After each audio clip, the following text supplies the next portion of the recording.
Welcome to you all once again in Auditing and Corporate Governance class. Last day I have given you an overview about the subject matter of Auditing and Corporate Governance. So today we are going to start by following the prescribed syllabus. So without being further delay, let me to start.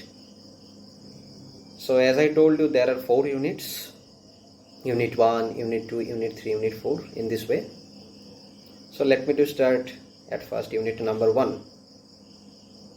So let me tell you what are the things are there or what are the components are there in unit number 1. So basically the unit name is introduction. So the introduction of auditing or audit.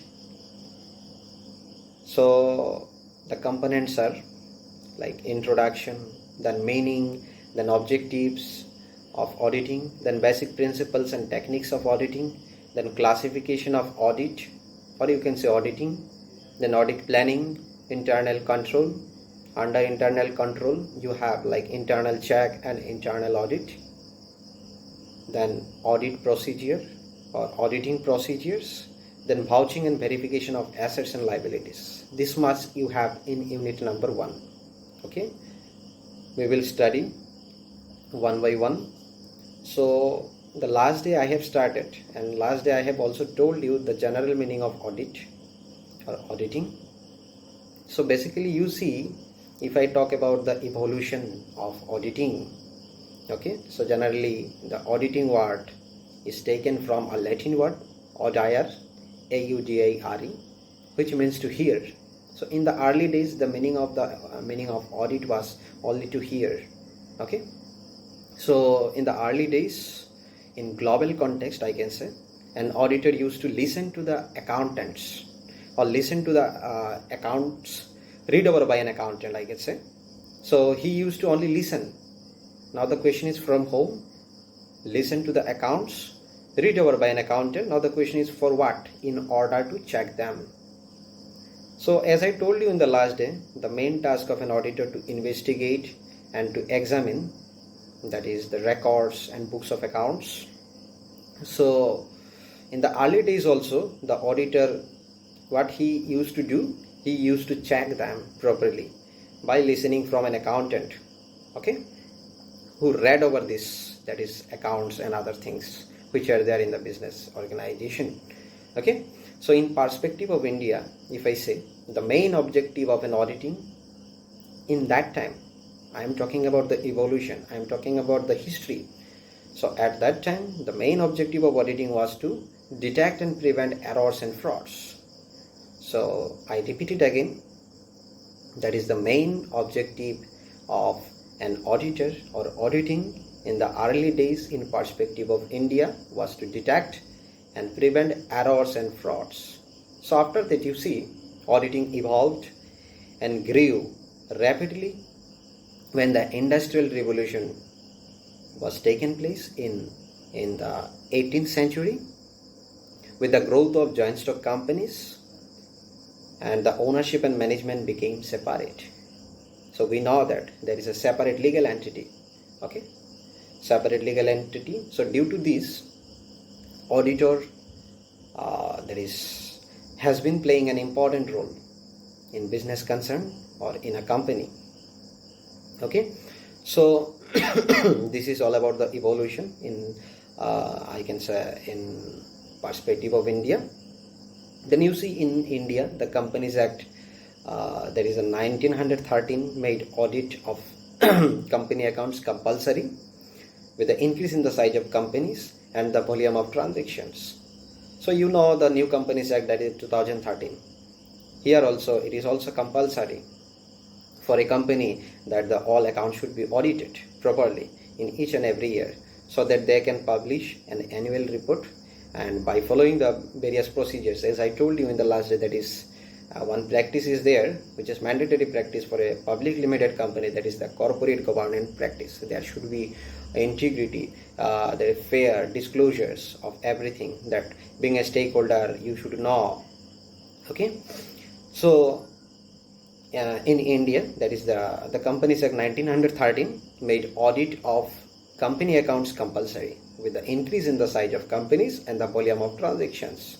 So at that time, the main objective of audit shifted to ascertaining whether the accounts were true and fair rather than true and correct. Okay, so this was the prime objective during the time, that is when Companies Act 1913 was taken place in India. Hence, I would say the emphasis was not on arithmetical accuracy but on a fair representation of the financial efforts. So I am talking about in perspective of Companies Act 1913. Okay, so you see, after that gradually, like that is in India, like International Accounting Standards Committee and the Accounting Standard Board of the Institutes of Chartered Accountants of India have developed standard, or sometimes we can say like IGAP, Indian GAAP, that is the generally accepted accounting principles is also there, like accounting standard. And now we have also Indian Accounting Standard, that is INDAS. Okay, so the later development in auditing pertain to the use of computers in accounting and auditing. So in conclusion, I can say, yes, I have been talking about the evolution of auditing, that auditing has come a long way from hearing of accounts from an accountant to taking the help of computer to examine computerized accounting system. So till date, okay, how there is auditing evolved from the very beginning to till date. So earlier it was only to hear from an accountant about the accounts. Now it is up to examine computerized accountant. Okay, now you see, maybe some noise is coming from outside. Anyway, ignore it. So in your syllabus, the next portion is this, like objectives of auditing. So different authors, different eminent persons have written in a different way, like objectives of auditing. But if you precise all these things in a simplest way, so generally there are three types, or I can say three forms of objectives, or there are three objectives in simple sense, I can say. The first one is, that is the primary objective of auditing, then the subsidiary objective of auditing, then specific objective of auditing. So you see, primary objective, the first one is primary objective. So here the objective of auditing is to verify the accounts and records. The first task of an auditor, being an auditor, you should verify the accounts and records, okay, and to report the same thing what you have examined to the owners of the business, whether the profits and loss of accounts, and I can say that a balance sheet have been properly drawn up according to the requirements of the law, or whether they exhibit a true and fair view of the profit or not. So that much, it is the task of an auditor. So this is the primary objective of auditing, I would say. So what is the primary objective? That is to verify accounts, to examine the accounts, books of accounts and records, and what you have examined, you need to report it, the same thing, to your owner, that is the owner of your business, okay, or owner of the business in which you are an auditor, okay. And what you need to do, you need to judge that whether the profit and loss account or the financial statement, whether these are showing that is the true balances or not, by following the standard which is prevailing in the society. Or I can say that, as I have already told you, that so many standards are there, like accounting standards, then like IFRS, then Indian GAAP, IGAP, and then GAAP, and then Indian Accounting Standard. So by following these, as it is a business or as it is a company, so we need to follow this type of there is the standards. So being an auditor, you need to examine by following all the standards, okay. So this is the primary objective. Now the question is, to ensure that the primary objective of audit is achieved, being an auditor, what you need to do? As I told you, that it is the primary objective of an auditor, so to examine, then to judge, then to report the same thing to the owner. Now along with this, how can you achieve it, or what are the procedures that you can fulfill this objective. That is the primary objective. Let me to tell you one by one. First of all, examine the internal control and internal check. Okay, being an auditor, what you need to do? You need to examine the internal control and internal check. Then the next one is verify whether all the books of accounts as required by law are kept or not. We need to verify that the books which are kept, these are all whether according to the law or not. Then the third one is we need to verify, being an auditor, that proper accounting principles and procedures are followed or not. Then the next one is check the arithmetical accuracy.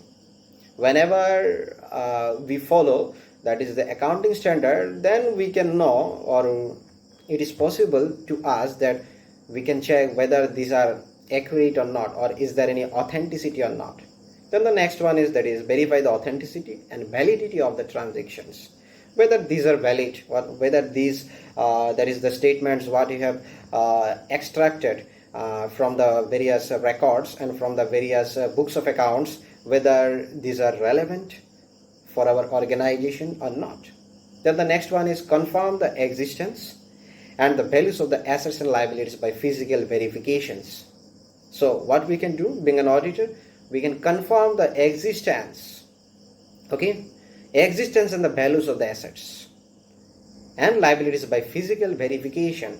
We can verify physically, means by going to the spot, that whether the existence and the values of the assets and liabilities are accurate, which are written in the books of account or not. Then the next one is find out whether the financial statement is properly drawn up or not. So whenever we have evaluated physically by going to the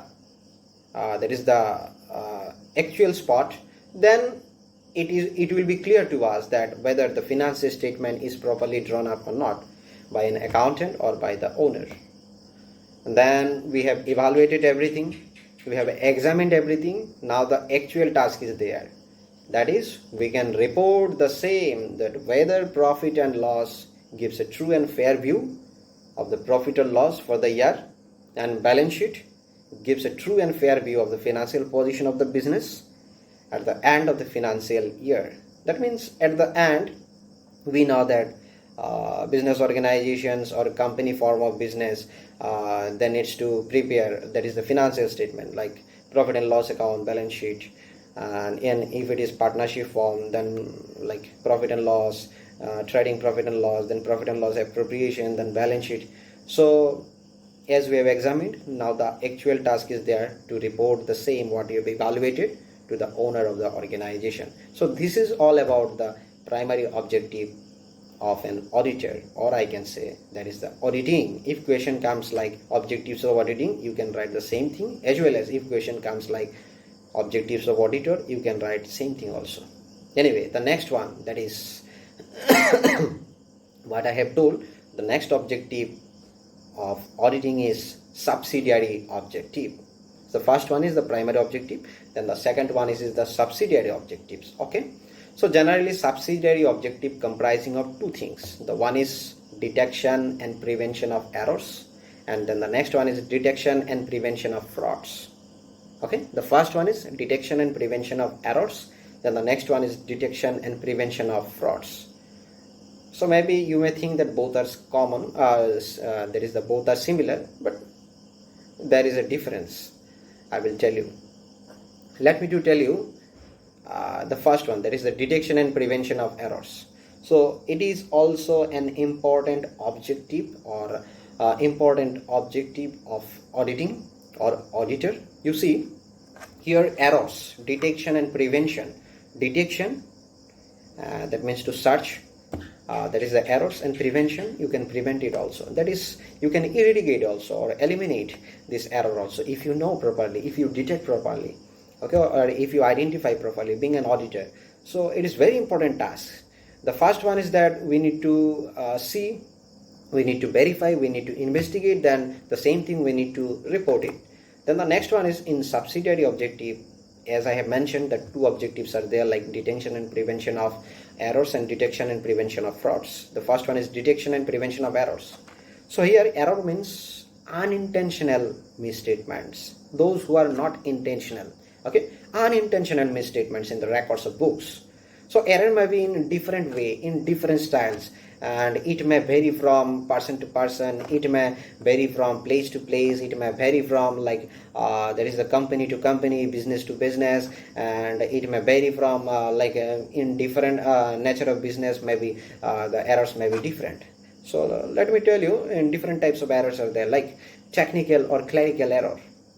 Then the next one is errors of principles. Okay, technical and what I have told, that is the clerical errors or errors of principles. It is suggested by various authors. So the first one is clerical or technical errors. This type of errors basically that is committed on account of clerical mistakes. Okay, and say for example like errors of omissions, then errors of commissions, then compensating errors, or like errors of duplications or overlapping errors same thing you have done again and again. Then errors of omission, you have omitted something from a statement unintentionally, as this is an error, so unintentionally maybe someone has done. So being an auditor, you should detect, you should identify what are the errors are there in a business. To run a business properly by following accounting standard, or by following there is the standard prevailing. Okay, anyway, so this is all about that is clerical or technical errors. The next one is, as I mentioned, that is the errors of principle.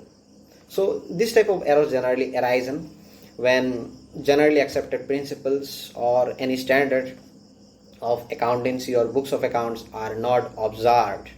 Okay, like principles is there, you know what is principle, that is the base, or that is the basis, then base, then standard prevailing in the society and prevailing completely meant for to run, how to run a business, then code of conduct I can say. So if this type of standards, this type of principles are not observed while recording transactions in the books of account, in that moment we can say it is error of principles. I hope that you have understood what is errors of principles. So this is all about like detection and prevention of errors, okay, which is completely unintentional. Then the next objective is detection and prevention of frauds. So earlier only the change was like errors, now it is in place of error, now it is, that is the frauds. You see, it is completely intentional and I can say like willingly representation or deliberation of concealment of material fact, then with a view to decide and cheat or mislead somebody. Completely it is intentional, and completely is willingly to mislead somebody or to mislead the organization. So it is all about frauds. So being an auditor, what we need to do, we need to detect it properly. We need to detect it properly, so as to we can follow the guidelines, so as to we can report authenticately to the owner of the organizations. So you see, fraud may be in different types. Fraud can be different way. Fraud can be different, and there can be different form of frauds. Different authors have given in a different way. So if I by accumulating all these things, if I want to say that I would say that like frauds can be like misappropriation of cash, then like misappropriation of goods, then manipulation of accounts. If somebody manipulate okay, if somebody manipulation of accounts means if somebody edits something, like if somebody adds something, if somebody deletes some things, or if somebody like eliminates some things from the actual statement or from the original statement, this type of frauds can be there. Okay, misappropriation means there is a misappropriation of cash, that is means the fraudulent that is the appropriation of cash belonging to another person, by which it has been there is the entrusted, or the in a different way misappropriation of cash can be there. So in this way fraudulent activities can be there. Being an auditor, you need to detect it what I can say, that is you need to detect in a proper way, and so as we can prevent this kind of frauds from a business. So this is all about that is detection and prevention of frauds. So now you come to the next objective, that is the last objective, that is the specific objectives. There will be so many specific objectives relating to an auditor for a business concern. For example, in operational audit, the aim of audit is to evaluate the existing operations of the entity. Now the question is for what? In order to give expert advice to improve their efficiency. This kind of objective can be like specific objective. As I have told you, like primary objective, then there is the then the next objective like a detection and prevention of errors, then detection and prevention of frauds. Now the specific type of objective. Being an auditor, though I have told you that your prime task is to detect, your prime task is to there is the examine, investigate, and to report to the owner of the business concern, as well as you can suggest them also that how to improve their organization, and after detecting the loopholes, then after detecting the fraudulent activities. Okay, you see, I am giving you an example. Say for example the cost audit. Okay, is to check the cost records of the entity. The cost audit is to check the cost records of the entity. Now the question is for what? In order to make a report on the proper ascertainment of cost of production of goods and services. We need to see at first, then we can report the same thing, that whether proper ascertainment of cost of production of goods or services was there or not. So depending upon the nature of specific audit, there may be different objective in respect of each specific objective. So various type of specific objective can be there, like spatial or specific objective, I would say. So say for example like check the opening balance from the balance sheet of the last year. Then if you detect any kind of error, then you can suggest to the same company that what are the procedures they can follow to eliminate this kind of activities from the organization, so as to they can get good result at the end. So this is all about your that is the objectives of auditing or objectives of auditor. I hope that you have understood properly. So if you have any query, you can ask also. You can ask by commenting in the same. Okay, so I'm not going to extend too more today. I think you should learn properly this part. Then gradually in the next day or in the very next day, I would say we will start the next topic of the same unit. So with this, let me to conclude today's class. Thank you very much.